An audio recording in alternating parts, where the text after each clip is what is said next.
नमस्कार तथा सुप्रभात। काया कैरनमा तपाईलाई साथी दीपा तिमल सिन्हासँगै मिलन तिमिल सिन्हाको स्वागत छ। काया कैरन उज्यालो रेडियो नेटवर्कसँगै उज्यालो अनलाइन र मोबाइल एप्लिकेसनबाट एकसाथ प्रसारण भइरहेको छ। आज 2078 साल जेठ 18 गते मंगलबार, जेठ कृष्ण पक्षको षष्ठी उपरान्त सप्तमी तिथि, सन् 2021 जुन 1 तारिक। काया कैरन सुरु गरौं मुख्य खबरका शीर्षकहरूबाट। संक्रमित घटे पनि ढुक्क भइहाल्ने अवस्था नरहेको विज्ञको भनाई। गाउँमा संक्रमण बढ्न थालेकाले विशेष ध्यान दिन सुझाव। काम गर्दा गर्दा सास बढ्यो भने, सास फेर्न अप्ठ्यारो भएको जस्तो भयो भने, ज्वरो अनान्ती आउन थाल्यो, कोखा हान्ने गरी सास फुल्यो भने, त्यस्तो भयो भने चाहिँ नजिकको स्वास्थ्य संस्थामा चाहिँ जानुपर्छ। एसई आन्तरिक मूल्याङ्कनबाट गर्ने मन्त्री परिषदको निर्णय। असारबाटै शैक्षिक सत्र थाल्ने गृह कार्य। मुद्दा हेर्न नमिल्ने भनेकै आधारमा न्यायाधीश श्रेष्ठ र केसीले इजलास नछोड्ने। संवैधानिक इजलासको रोस्टरमा रहेका अरू न्यायाधीशमाथि पनि प्रश्न उठ्न सक्ने। चीनमा कोरोना संक्रमण फेरि बढ्दै, बेलायतमा तेस्रो लहरको चेतावनी। कोरोना विरुद्धको लडाईँ अहिले नै जितिएको घोषणा गर्नु अति छिटो हुने। र कोपा अमेरिका फुटबल ब्राजिलमा हुने। काया कैरनमा अब खबरको सिलसिला। केही दिन यता कोरोना संक्रमितको संख्या घट्दै गएको छ भने निको हुनेको संख्या बढ्दै गएको छ। स्वास्थ्य तथा जनसंख्या मन्त्रालयका अनुसार कोरोना महामारीको दोस्रो लहर उच्च भएको वैशाख अन्तिम हप्ता पीसीआर गरेका मध्ये 44.21% मा संक्रमण देखिएको थियो। जेठ पहिलो हप्ता भने 39% मा संक्रमण पाइयो। जेठ दोस्रो हप्ता यो दर अझ घटेर 37.22 मा आयो। अनि पछिल्ला 3 दिनको औसत दर 30% छ। हिजोको संक्रमित हुनेको प्रतिशत 27.24 छ। हिजो देशभरि 17,480 जनाको पीसीआर एन्टिजेन परीक्षण गराउँदा 4,762 अर्थात् 27.24% मात्रै पोजिटिभ देखिएको छ। हिजोको तथ्याङ्कमा केही ठूला अस्पताल र प्रयोगशालामा गरिएको परीक्षणको रिपोर्ट भने समावेश भएको छैन। स्वास्थ्य मन्त्रालयका प्रवक्ता डाक्टर कृष्ण पौडेलले संक्रमित हुने दर केही घटे पनि ढुक्क भइहाल्ने अवस्था नभएको बताउनुभयो। संक्रमित हुने दर थोरै घटेको हो, ढुक्क भइहाल्ने अवस्था अझै छैन। संक्रमण शिखरबाट ओह्रालो लागेको देखिन्छ उहाँले भन्नुभएको छ। निषेधाज्ञामा नागरिकले जनस्वास्थ्य मापदण्ड पालना गर्नुका साथै विभिन्न क्षेत्रको मेहनतपछि यो अवस्थामा आउन सकेको उहाँले बताउनु भएको छ। कोरोना संक्रमण पहिचानका लागि स्वाब परीक्षण गराउनेको संख्या पनि घट्दै गएको छ। स्वास्थ्य मन्त्रालयका अनुसार जेठमा कोरोनाबाट निको भएकाको संख्या 1,19,793 पुगेको छ। चीनबाट अनुदान स्वरूप प्राप्त हुने 10 लाख मात्रा खोप 60 देखि 65 वर्ष उमेर समूहका व्यक्तिलाई दिइने भएको छ। स्वास्थ्य सेवा विभागको परिवार कल्याण महाशाखाका प्रमुख डाक्टर तारानाथ पोखरेलले चीनबाट आउने 10 लाख भेरोसेल जोखिम वर्गको आधारमा 60 देखि 65 वर्ष उमेर समूहलाई दिन लागि जानकारी दिनुभयो। उहाँले खोप भित्रने मात्राको आधारमा खोप लगाउनेको उमेर समूह छुट्याउँदै जाने पनि बताउनु भएको छ। सरकारको तथ्याङ्क अनुसार 60 देखि 65 वर्षका अझै झण्डै 7 लाख नागरिकलाई खोप लगाउन बाँकी नै छ। दुवै डोज खोप दिनका लागि 14 लाख मात्रा आवश्यक पर्छ। कोरोना संक्रमण शहरमा कम भए पनि गाउँमा बढ्न थालेको छ। गाउँमा कोरोना बढ्नुको कारण र ध्यान दिनुपर्ने विषय समेटिएको कोरोना क्याप्सुल अबको पालोमा कोरोना क्याप्सुल लिएर आउनु भएको छ। गोपाल गुरागाई।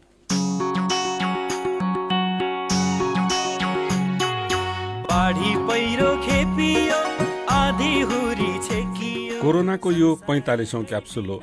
आजको क्याप्सुलमा 4वटा डोजहरू छन्। आजका डोजहरू शहरबाट गाउँ पसेको कोरोना महामारीको स्वरूप, रोकथाम र दैनन्दिनका कामको विषयमा केन्द्रित छन्। कोरोना क्याप्सुलका आजका डोजहरू दिँदै हुनुहुन्छ काठमाडौँको बलम्बु स्थित सशस्त्र प्रहरी बल अस्पतालमा कोभिड बिरामीको उपचारमा संलग्न डाक्टर रोशन पराजुली। उदाएपछि अस्ताउनु घामको र अग्लोबाट होचोतिर बग्नु पानीको स्वभाव हो। जन्मेपछि मर्नु हरेक प्राणीको नियति हो। यस्तै हुँदो रहेछ महामारीमा पनि। पोहोर आयो, सकियो। गत सातासम्म काठमाडौँमा आगो झैं सल्केको महामारी अहिले गाउँमा पुगेको छ। शहरमा घट्दै गएको कोरोनाको महामारी गाउँमा बढ्दै जाने कारण के होला त?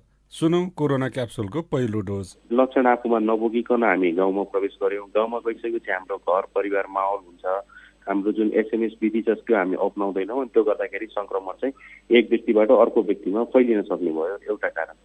दोस्रो कारण चाहिँ मजदुरको रूपमा बाहिर काम गर्न जानुभएको भारतमादेखि लिएर तराई भेगहरूमा जानुभएको अन्य ठाउँमा जानुभएको उहाँहरू पनि गाउँघर फर्किनु भयो। त्यसले गर्दा पनि रोग भोगेर फेरि माथि पनि आइयो।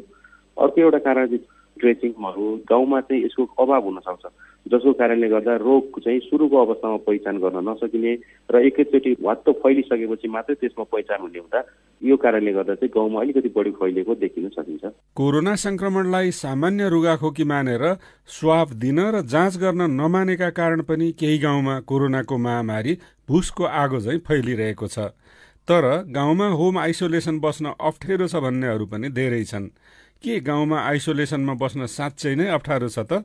कोरोना क्याप्सुलको दोस्रो डोज यसै विषयमा छ। उज्यालो घाम छिर्ने कोठा अथवा हावा खेल्ने कोठा भएको जुनसुकै कोठामा एउटा दूरी मेन्टेन गरेर बस्न मिल्ने रहेछ भने त्यहाँ आइसोलेसन सेन्टर राम्रोसँग बन्न सक्छ होइन। खालि व्यवस्थापन के हुनु पर्यो भन्दा बिरामी आइसोलेसनमा बसिसकेपछि उसलाई खाना सप्लाई चेन राम्रो हुनु पर्यो, दिशा पिसाबको ठाउँ व्यवस्थित हुनु पर्यो, अनि उसले आफ्नो समय पास गर्नको लागि कसैले पढ्नुहुन्छ होला, कसैले आफ्नो सिप डोको बुन्न जानिने डोको बुन्ने पनि भोल लक्षण छैन भने होइन संक्रमित देखिएको छ उसलाई यो बेलामा हामीले सहयोग गर्नुपर्छ नि त्यो भावना राखेर अगाडि बढ्यो भने संक्रमण फैलिने सम्भावना पनि कम रहन्छ। धान रोप्ने र मकै गोड्ने बेलामा गाउँघरमा कोरोनाको संक्रमण बढ्दै जाँदा धेरै मानिस एकसाथ दुई समस्याले थिचिएका छन्। होम आइसोलेसनमा बसौं, गाई बाख्रा भोकै होलान्, खेतबारी बाँझै होला भन्ने पीर, काममा निस्कौं कोरोनाले च्याप्ला भन्ने त्रास। यस्तो बेलामा के गर्ने र के नगर्ने? सुनौ कोरोना क्याप्सुलको तेस्रो डोज। आइसोलेट भएर बस्दाखेरि आफूले गर्ने घर व्यवहारहरूमा चाहिँ अलिकति परिवर्तन गर्न सकिन्छ। जस्तै चर्बी एउटै हुनसक्छ, चर्बीमा जाने, चर्बीमा गइसकेपछि पानी हालेर पखालिदिने। अर्को जस्तै गाई वस्तु व्यवहार सम्हाल्नु पर्ने हुनसक्छ। त्यस्तो अवस्थामा हामीले मास्कको प्रयोग गर्ने। गाउँघरमा मास्क हाम्रो सर्जिकल मास्क N95 चाहिन्छ भन्ने हुँदैन, सामान्य कपडाको मास्क प्रयोग गर्न सकिन्छ। लक्षण छैन भनेर घाममा फेरि खेतीपाती गर्दाखेरि धान भिजाउने बेला होला, बेर काट्ने बेला होला, त्यो गर्दाखेरि चाहिँ के हुन्छ भन्दा एक त शरीरमा लक्षणभित्र उम्रिँदै गरेको अवस्थामा बाहिरको स्ट्रेसले गर्दाखेरि त्यो लक्षणहरू वात्त बढ्ने। त्यही भएर सबसे उत्तम भनेको चाहिँ आइसोलेट भएर बस्ने र सामान्य आफूले गर्न सक्ने घरको काम त गर्न सकिन्छ। कोरोनाको संक्रमण गाउँ गाउँमा देखिन थालेपछि धेरै मानिसको मनमा एउटै व्यथा छ। एकाएक कोरोनाको व्यथाले च्यापो भने के गरी अस्पताल पुग्ने? अस्पताल र उपचार केन्द्र टाढा छन्, एम्बुलेन्स पाउन सजिलो छैन, बर्खाले बाटो बिगारेको छ। यस्तो बेलामा ज्यान बचाउने उपाय के होला त? सुनौ कोरोना क्याप्सुलको चौथो तथा अन्तिम डोज। हामीसँग स्वास्थ्य स्वयंसेविकाहरू गाउँघरमा एभाइलेबल भएको हुनसक्छ, सहयोग गरिदिने सहयोगी हातहरू त्यहाँ हुन सक्छ। स्थानीय सरकारले चाहिँ कन्ट्याक्ट ट्रेसिङको सिस्टम बनाएको छ, उहाँहरूसँग सम्पर्कमा बसेर टेस्ट गर्न सकिन्छ। अहिले एन्टिजेन टेस्ट गाउँ गाउँमा सरकारले पुर्याएको छ, एन्टिजेन टेस्ट गर्ने। सामान्य लक्षणको सामान्य दबाईले उपचार हुन्छ, तर आफूलाई काम गर्दा गर्दा सास बढ्यो भने, सास फेर्न अप्ठ्यारो भएको जस्तो भयो भने, ज्वरो अनान्ती आउन थाल्यो, कोखा हान्ने गरी सास फुल्यो भने, त्यस्तो भयो भने चाहिँ नजिकको स्वास्थ्य संस्थामा चाहिँ जानुपर्छ। त्यसको चाहिँ विकल्प छैन। कोरोनालाई साधारण रुगाखोकी ठानेर खेलाची गर्दा धेरैको जीवन गयो, धेरैको संकटमा परेको छ। त्यसैले सानोतिनो खेलाची तपाईँ र परिवारका लागि पनि घातक हुन सक्छ, यो कुरा नबोलौं। शहरबाट गाउँ पसेको कोरोना महामारीको स्वरूप चिन्न र त्यसबाट बच्ने सल्लाहका डोजहरूका लागि डाक्टर रोशन पराजुलीलाई धन्यवाद र कोरोना क्याप्सुल सुन्नु भएकोमा तपाईँलाई पनि धन्यवाद। लौ त कोरोनाको अर्को क्याप्सुलमा फेरि भेटौँला।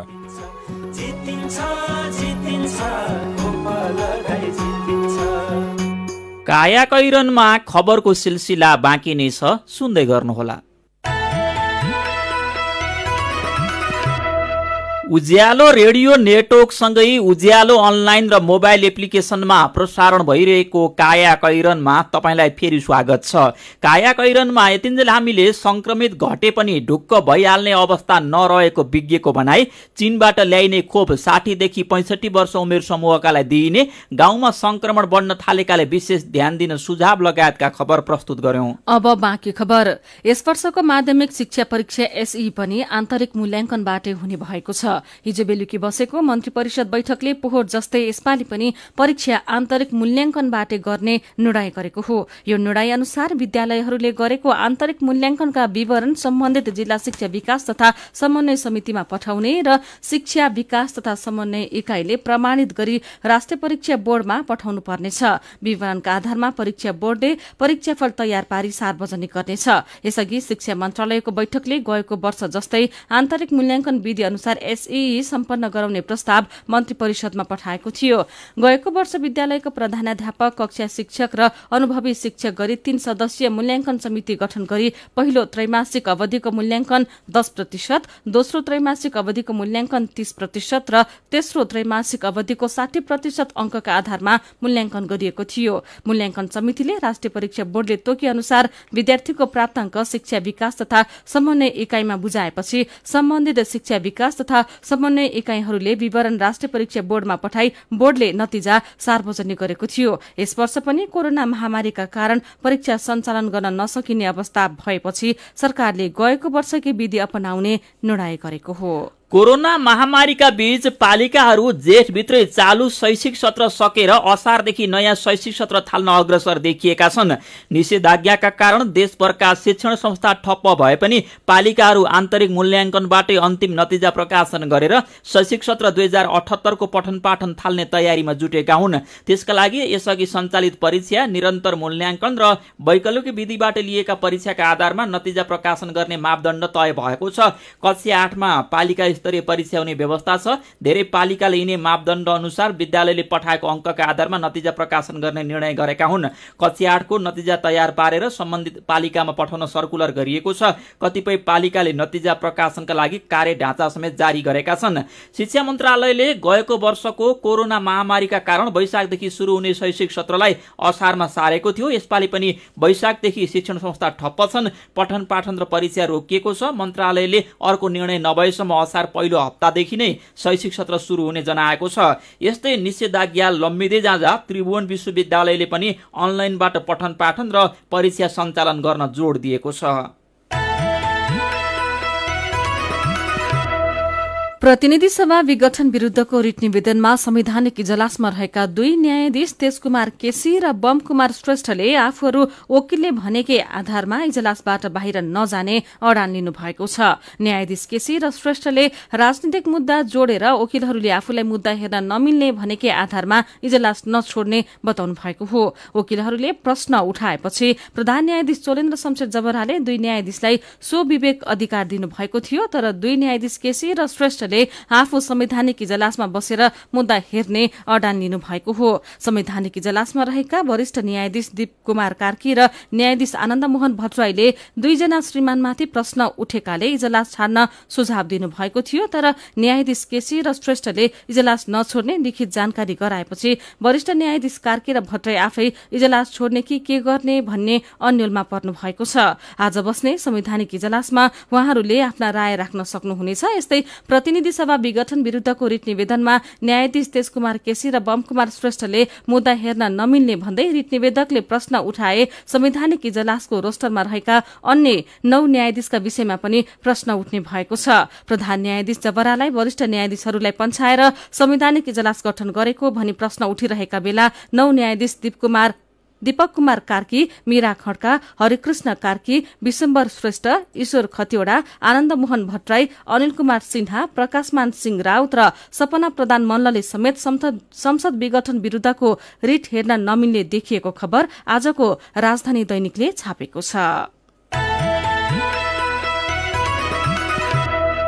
24 घण्टे स्पष्टीकरणको समय सीमा सकिएपछि जनता समाजवादी पार्टी जसपाका अध्यक्ष उपेन्द्र यादव र संघीय परिषदका अध्यक्ष बाबुराम भट्टराई समूहका अर्का अध्यक्ष महन्त ठाकुर सहितका 4 नेतालाई पार्टीबाट निष्कासन गर्ने तयारीमा जुटेको छ। त्यसको प्रतीकात्मक प्रतिरोध गर्दै ठाकुर पक्ष पनि अध्यक्ष यादवलाई निष्कासन गर्ने तयारीमा छ। कारबाही र निष्कासनको श्रृंखला अघि बढाउनु भन्दा मिलेरै आफ्नो बाटो लाग्न उचित हुने सुझाव भट्टराईले सामाजिक सञ्जाल मार्फत अभिव्यक्त गर्नुभएको छ। केपी शर्मा ओली नेतृत्वको सरकारमा सहभागी हुने वा समर्थन जनाउने निर्णयबाट पुनर्विचार नगरे अध्यक्ष ठाकुर र वरिष्ठ नेता राजेन्द्र महतोको समूहलाई पुरानै राजपा बेउताएर जान सक्ने सन्देश भट्टराईले दिन खोज्नु भएको छ। यादव भट्टराई पक्षले अडानबाट पछि हटे कारबाही फिर्ता लिने र त्यसले पार्टी एकतालाई बलियो पुग्ने भनाइसहितको अन्तिम सन्देश ठाकुर पक्षलाई पठाएको छ। ठाकुर र वरिष्ठ नेता महतो पक्ष यादवको आग्रह सुन्ने पक्षमा छैन।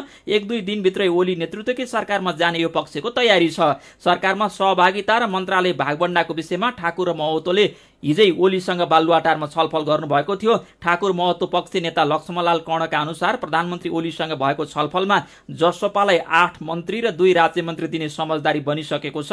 तर हाल रिक्त रहेका मन्त्रालयमा नभए हेरफेर हुन सक्ने संकेत प्रधानमन्त्रीले गर्नुभएको छ। कुन कुन मन्त्रालयमा जाने टुङ्गो भएपछि वरिष्ठ नेता महतोको नेतृत्वमा ठाकुर पक्ष सरकारमा जाने झन्डै निश्चित छ। तपाईँ अहिले सुन्दै हुनुहुन्छ काया कैरन। हामीसँग मेरो पनि भन्नु छ र कार्टुनसँगै खबरको सिलसिला बाँकी नै छ, सुन्दै गर्नुहोला। सीधा कुरा प्रष्ट विचार काठमाडौँमा 90 मेगाहर्ज उज्यालो रेडियो नेटवर्क मार्फत देशभरिका विभिन्न एफएम स्टेशन तथा उज्यालो अनलाइन र मोबाइल एप्लिकेशनमा प्रसारण भइरहेको काया कैरनमा तपाईलाई फेरि स्वागत छ।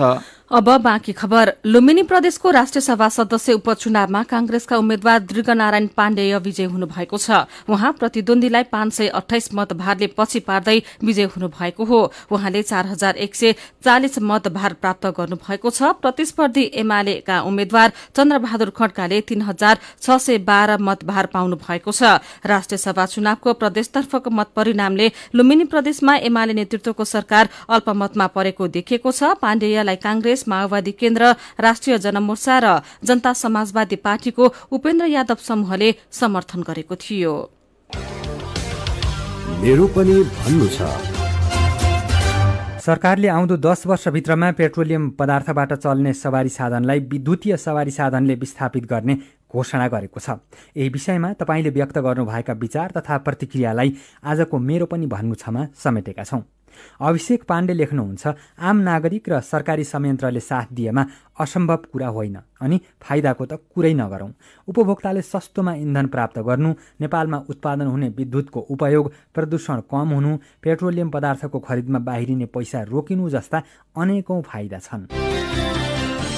विशाल छेत्री लेख्नुहुन्छ, अबको 5 वर्षमा पूर्वाधार तयार गरेर सबै सरकारी गाडीहरू विद्युतीय गाडीमा रूपान्तरण गरेमा बाँकी 5 वर्षमा अरू सवारी साधनलाई विद्युतीयमा रूपान्तरण गर्न सजिलो होला। यसको लागि सरकारी काम तीव्र हुनुपर्छ। अमृत सुहाङले लेख्नु भएको छ, खै 2-3 वर्ष अघि नै बिजुली बसको चर्चा चुलिएको थियो, त्यसको हालत उस्तै छ। अझै चार्जिङ स्टेशन बनेको देखिन्न। यो धेरैतिर जोडिएको कुरा भएकोले व्यापारी, छिमेकी देश लगायतको भूमिका कस्तो हुन्छ भन्ने हो। सरकारले चर्चाको लागि मात्रै राखेको होइन भने अहिले नै काम सुरु होला नि त। एलिस अधिकारीले लेख्नु भएको छ, सरकारले खास आधार बिनै छोटो समयमा पेट्रोलियम पदार्थबाट चल्ने गाडी विस्थापन गर्ने कुरा गरेको छ। 10 वर्षमा यो काम हुँदैन भन्ने उसलाई पनि थाहा छ, तैपनि नागरिक अल्मल्याउन भनिदिएको मात्रै हो। तर हुनै नसक्ने कुरा पनि होइन। यसको लागि सरकारले पूर्वाधार तयार गर्नुपर्छ। अनि रामजी ढकाल लेख्नुहुन्छ, विरोध गरौं सकारात्मक छ, प्रशंसा गरौं योजना अनुसारको काम हुने होइन। सस्तो लोकप्रियताको लागि मात्रै ल्याएको कार्यक्रम हो यो। विचारका लागि तपाईलाई धन्यवाद। मेरो पनि भन्नु छ। मेरो पनि भन्नु छ प्रस्तुत गर्दै हुनुहुन्थ्यो साथी अर्जुन पोखरेल। काया कैरनमा अब विदेशको खबर। चीनमा कोरोनाको संक्रमण फेरि बढ्न थालेको छ। चीनको दक्षिणी सहर ग्वान्जुआओमा हिजो 18 जनामा संक्रमण भएको पाइएको हो। संक्रमित मध्ये 7 जना सहरभन्दा बाहिरबाट गएका व्यक्तिहरू रहेका बीबीसीले जनाएको छ। संक्रमण बढेसँगै त्यो सहरमा हुने उडान सेवा बन्द गरिएको छ। गएको 24 घण्टामा चीनमा 27 जना संक्रमित भेटिएका छन्। यो सँगै अहिलेसम्म चीनमा 91,079 जनालाई संक्रमण पुष्टि भएको छ भने कोरोनाका कारण अहिलेसम्म त्यहाँ 4,636 जनाको ज्यान गएको छ। यस्तै बेलायतमा कोरोनाको तेस्रो लहरको चेतावनी दिएको छ। त्यहाँका वैज्ञानिकले तेस्रो लहरको सुरुवाती संकेत देखिएको बताएका छन्। युनिभर्सिटी अफ क्याम्ब्रिजका प्राध्यापक रवि गुप्ताले कोरोना संक्रमण अहिले केही कम देखिए पनि फेरि फैलिन सक्ने बताउनु भएको छ। बेलायतमा गएको 24 घण्टामा मात्र 3,383 जनामा संक्रमण पुष्टि भएको छ भने यो अवधिमा 1 जनाको ज्यान गएको छ। यसैबीच अमेरिकामा वरिष्ठ सरुवा रोग विशेषज्ञले कोरोना भाइरस विरुद्धको लडाईँ अहिले नै जितेको घोषणा गर्नु अति छिटो हुने बताएका छन्। संक्रमण केही कम जस्तो देखिए पनि यसले फेरि विकराल रूप लिन सक्ने विज्ञको भनाइ छ। अमेरिकामा गएको 24 घण्टामा 5,141 जना नयाँ संक्रमित भेटिएका छन् भने थप 141 जनाको ज्यान गएको छ।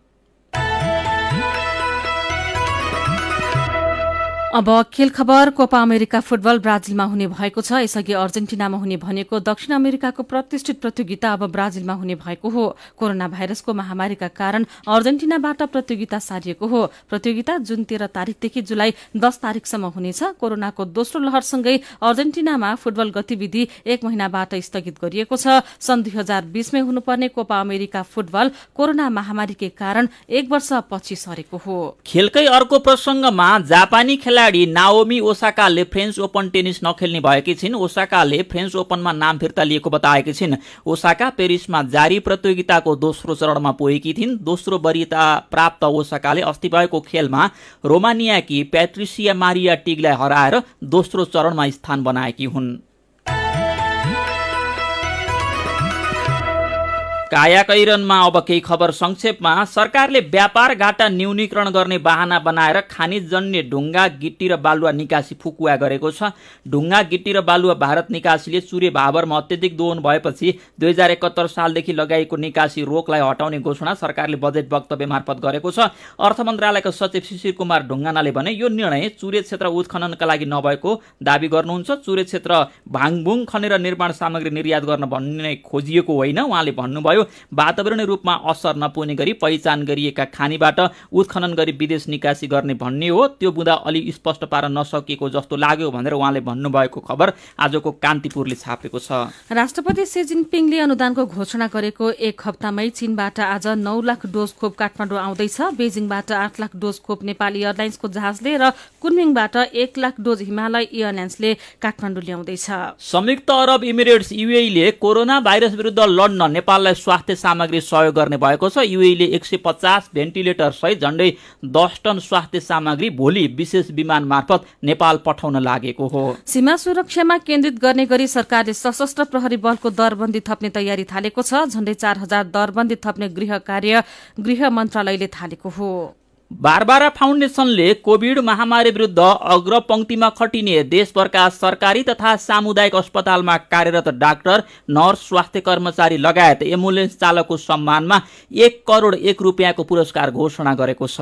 कोरोनाको दोस्रो लहर तल्लो स्तरसम्म फैलिएपछि खोटाङको दिपरुङ चुइचुम्बा गाउँपालिकाका अध्यक्ष भूपेन्द्र राई पीपी सेट साथैमा राखेर आफूले प्रयोग गर्दै आएको बा 2-3849 नम्बरको गाडीबाट कोरोनाका गम्भीर बिरामीलाई अस्थायी कोभिड अस्पताल यामखासम्म लैजान 24 घण्टा स्ट्यान्ड बाई बसेको देखिनुहुन्छ। गाडी उहाँ आफैले हाँक्नुहुन्छ।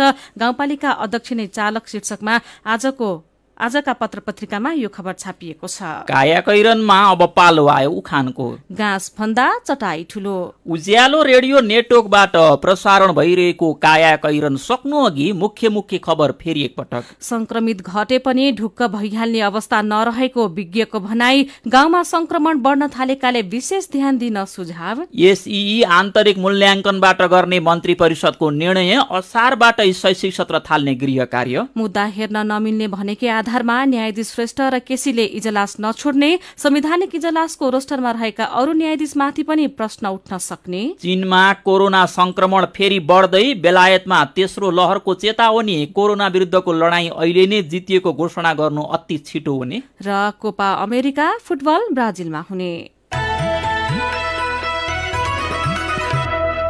अब कार्टुन। आज हामीले फेसबुकमा भेटिएको एउटा कार्टुन लिएका छौँ। हरेक वर्ष आकर्षक कार्यक्रम समेटेर बजेट आउँछ तर कार्यान्वयन हुँदैन भन्ने आम गुनासोसँग यो कार्टुन सम्बन्धित छ।